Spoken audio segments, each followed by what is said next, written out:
Assalamualaikum warahmatullahi wabarakatuh. Bismillahirrahmanirrahim. Alhamdulillahi rabbil alamin. Wabihi nasta'inu ala umurid dunya waddin. Wassalatu wassalamu ala ashrafil anbiya'i wal mursalin, Sayyidina wa maulana Muhammadin wa ala alihi wa sahbihi ajma'in. Rabbi syrah li sadri wa yassir li amri wahlul 'uqdatam min lisani yafqahu qawli. Allahumma 'allimna bima yanfa'una wa anfa'na bima 'allamtana. Kaum mukminin dan mukminat, shaimin dan shaimat yang dirahmati Allah. Pada kali ini kita akan membawakan tema biaya pendidikan anak. Allah Subhanahu wa taala mewahyukan kepada nabi kita Muhammad sallallahu alaihi wasallam dalam Al-Qur'an. A'udzu billahi minasyaitonir rajim. Bismillahirrahmanirrahim.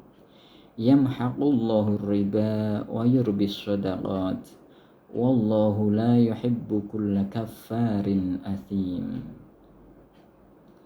Allah memusnahkan riba dan menyuburkan sedekah. Allah tidak menyukai setiap orang yang tetap dalam kekafiran dan bergelimang dosa. Anak merupakan harta kita yang paling berharga di dunia. Ladang amal jariah kita yang paling berharga, yang kita panen saat ruh meninggalkan jasad kita di alam barzakh.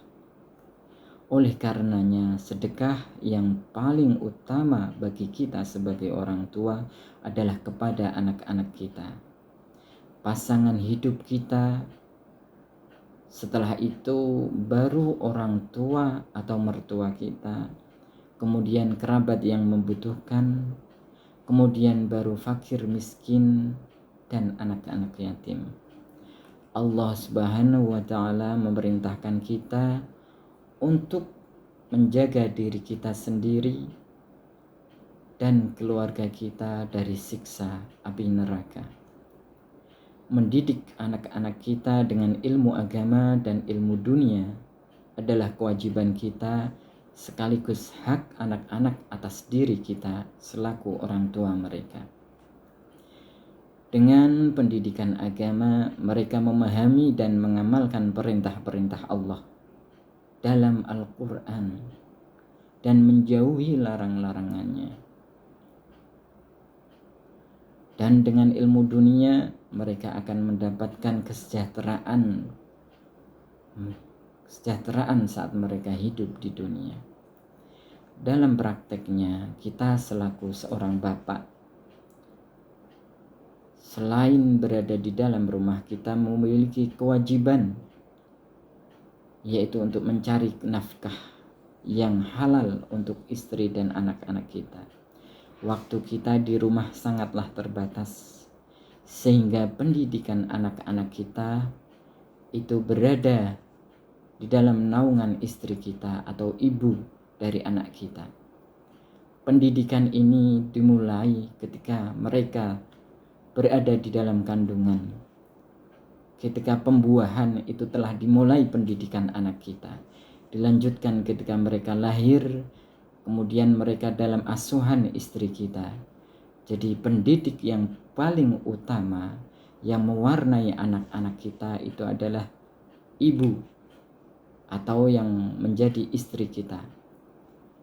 Jadi seorang ibu, tentang ini sahabat Umar radhiyallahu an sangat menghormati istri beliau.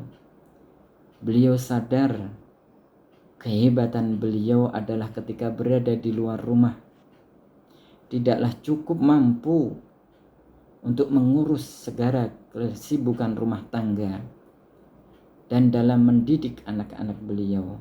Oleh karenanya, di antara pesan beliau kepada pemuda ketika hendak mencari pendamping hidup atau calon ibu dari anak-anak pemuda itu adalah mencari perempuan yang kuat imannya, yang cerdas, kuat keimanannya dan cerdas. Karena istri itu adalah sebagai ladang yang penuh keimanan, yang subur. Maka ketika benih dari laki-laki ditanam, maka akan tumbuh dengan subur, tanaman tersebut tumbuh dengan baik, penuh dalam naungan rahmat Allah. Keimanannya akan tumbuh dengan sangat baik, sesuai dengan yang diridhoi Allah. Jadi hendaknya seorang pemuda ketika hendak mencari pasangan hidup, carilah yang bunga, jangan yang pohon. Bunga adalah perempuan yang sejak memasuki masa baligh tidak pernah bersentuhan atau bersalaman dengan laki-laki yang bukan mahramnya hingga ia masa menikah, maka telah teruji keimanannya dalam menjaga kesucian. Kulitnya tidak rela untuk laki-laki kecuali disentuh oleh laki-laki yang menjadi suaminya.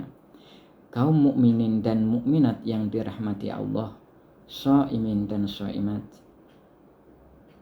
pada saat memasuki usia sekolah, kita mendaftarkan anak-anak kita pada lembaga pendidikan. Seperti pada masa sekarang, kita selalu dihadapkan pada biaya pendidikan. Bagi sebagian orang, ada yang telah menabung untuk biaya pendidikan anak-anaknya. Jadi tabungan ini berupa uang yang disimpan atau dititipkan kepada orang lain, akan tetapi tidak ribawi. Uang tersebut tidak diputar untuk dipinjamkan lagi ke orang lain, maupun dibiayai dengan cara menabung dalam bentuk perhiasan dikumpulkan, kemudian saat anak membutuhkan perhiasan itu dijual untuk membiayai anak-anaknya, ataupun dengan cara menjual tanah jika memang pendidikan anak tersebut butuh biaya yang sangat besar, misalkan untuk biaya kuliah. Ada lagi yang membiayai pendidikan dengan cara berhutang, akan tetapi hutang ini tidaklah berbunga atau dengan cara riba. Orang tua yang bersedekah untuk anak-anaknya dengan cara yang baik, disertai rasa ikhlas, maka insya Allah akan mendapatkan kesuburan. Wa yurbis shadaqat, Allah menyuburkan sedekah. Anak yang dibiayai dengan harta yang baik, insya Allah akan mudah diberi kecerdasan, diberi kemampuan untuk menyerap ilmu yang diajarkan oleh guru-gurunya, sehingga mendapatkan ilmu, dan ilmu tersebut akan bermanfaat bagi kehidupannya. Sebagian orang tua yang lain menyimpan biaya pendidikan di bank atau di dalam koperasi atau di dalam lembaga-lembaga lain yang uang tersebut diputar juga untuk kucuran kredit yang berbunga. Anak yang dibiayai dengan cara seperti ini, simpanan akan tapi simpanannya diputar oleh pihak lain dengan cara riba, mendapatkan berkah akan tetapi kurang sempurna. Kemudian ada golongan ketiga yang membiayai anaknya dengan cara berhutang dari harta riba. Jadi orang tua tersebut menggadaikan SK pekerjaannya atau menggadaikan BPKB maupun sertifikat. Dia mendapatkan uang dan diserahkan kepada lembaga pendidikan yang mendidik anaknya.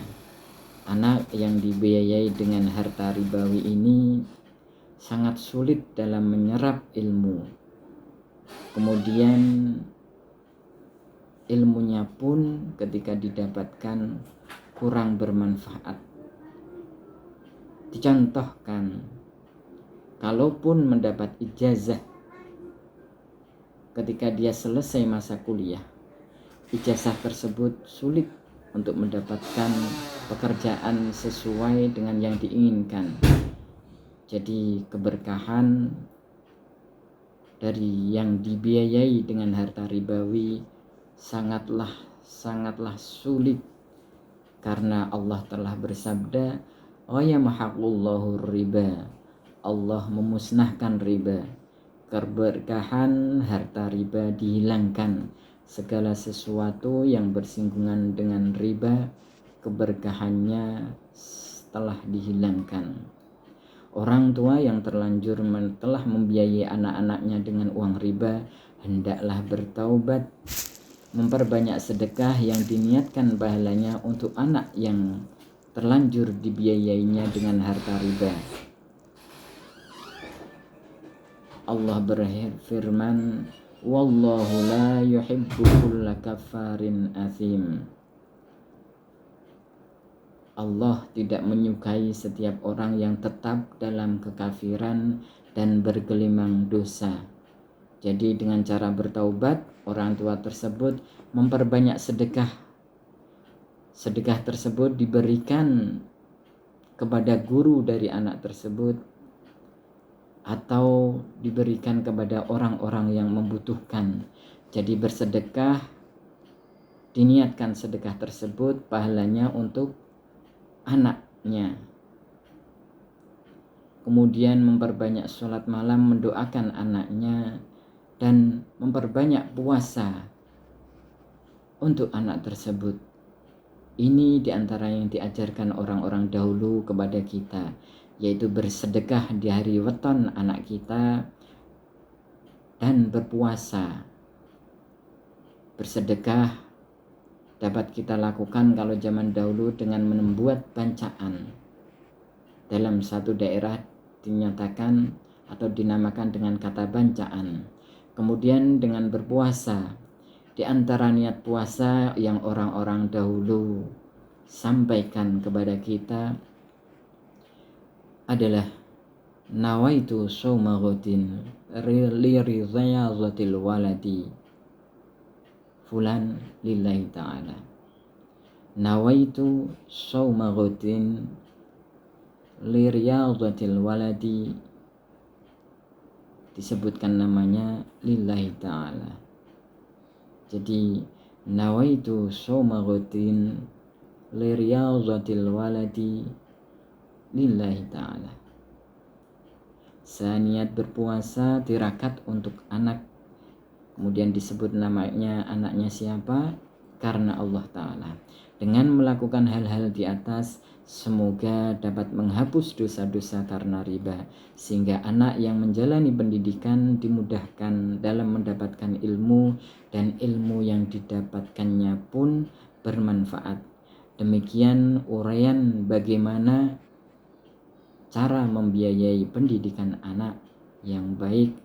Semoga Allah memberi rezeki kita dengan rezeki yang halal yang dapat kita gunakan untuk membiayai pendidikan anak kita tanpa uang riba. Dan mereka, anak-anak kita, semoga menjadi anak yang solih dan solihah, berbakti kepada orang tua, bermanfaat di dunia, dan mendoakan kita saat kita di alam barzakh. Amin. Subhanakallahumma wa bihamdika asyhadu an la ilaha illa anta astaghfiruka wa atubu ilaik. Mohon maaf bila ada kekurangan dan kekhilafan. Wassalamualaikum warahmatullahi wabarakatuh.